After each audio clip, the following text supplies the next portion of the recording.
So I made a Facebook post yesterday, and a lot of you, or some of you, probably saw it. I asked people to share it, and if it looked like a rant, that's probably because it was. Now, this video is not in any way to continue my rant or to call anybody out. What I want to do is simply expand upon that information and give you a little bit of knowledge that you may be able to use, as well as present new information that hopefully will help further people's understanding of CWD and update you on a big issue within conservation right now.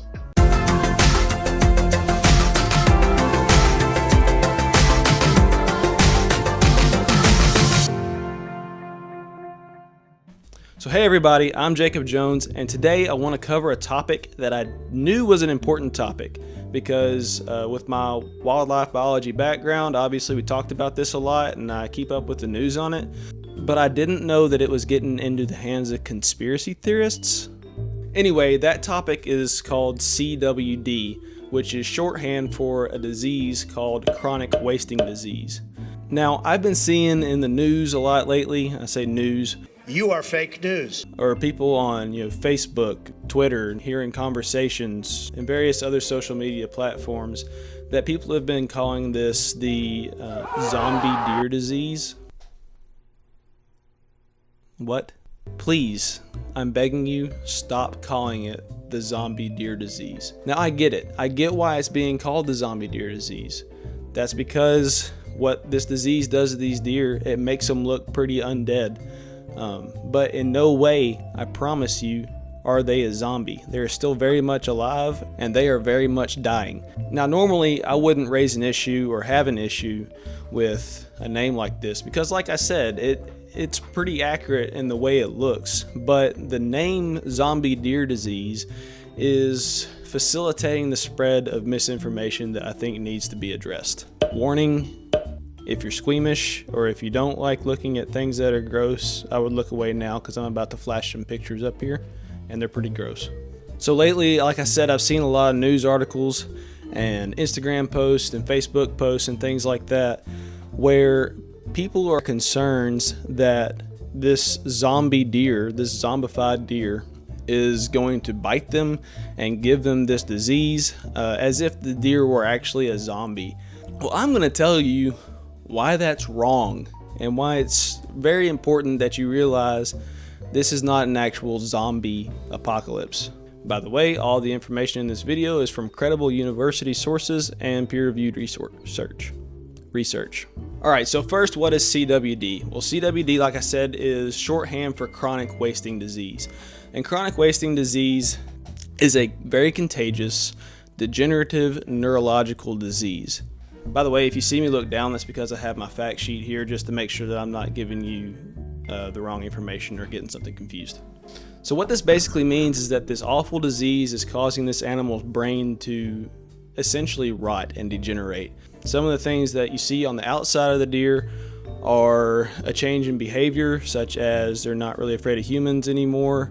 They lose a lot of weight.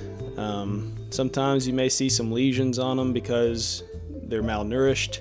That animal may also lose control of a lot of its bodily functions, such as excrement or salivating a lot.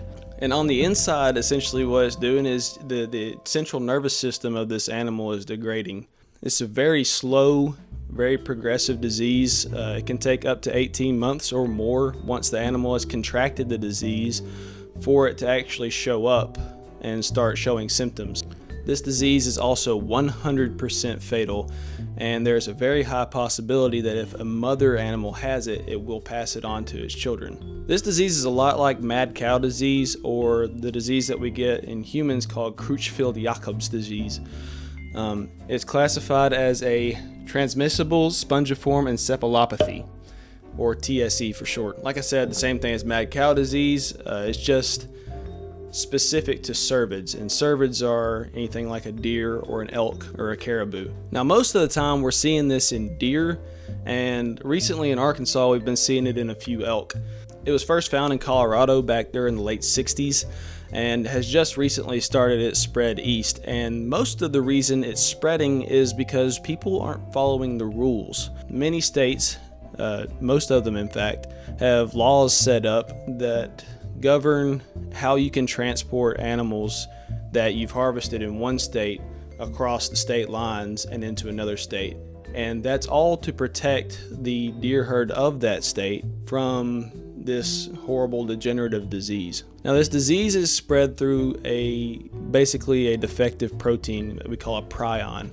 And these prions can live in the soil of an area for over 20 years and still be able to spread that disease to something else. Usually the disease is put into the soil by dropping it in their fecal matter. That being said, it can also be transmitted directly by touch or by a lot of animals getting together at a feeder perhaps, or something that would congregate them all together. So why is it really important that we understand this disease? We don't know a lot about the disease yet. There's a lot about it that's left to be studied.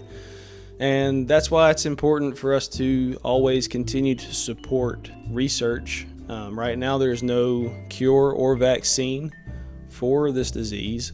It is 100% fatal. Unfortunately, we don't understand the impact that it's going to have. We're not sure yet. It hasn't been around long enough. Just a few years ago in my home state of Arkansas, CWD hit pretty hard in the northwest part of the state. And we had to go through and wipe out a lot of the deer and elk herd there in order to, one, test them and see exactly how bad and how spread out the disease was, and two, to keep it from spreading, because if there's less animals in the area, it's more difficult for it to spread. We don't know if this could wipe out the entire deer population, or we don't know if it's something that we really shouldn't be worried about. We simply don't have the information yet. What we do know is that this is a very horrible, very painful way for these deer to die. It's very contagious, and it's becoming a problem, and it's something that we're going to have to deal with in the years to come. So there's my little spiel about CWD. Hopefully you learned something. A good place to go is the Mississippi State University Extension Service website. They have a lot of information about CWD. Also, just give it a quick Google. You can pull up all kinds of stuff on the internet. But it's really important that we learn about these things. That way we know what to do if we were to encounter these situations. So until next time, I'm Jacob Jones. Have a good day.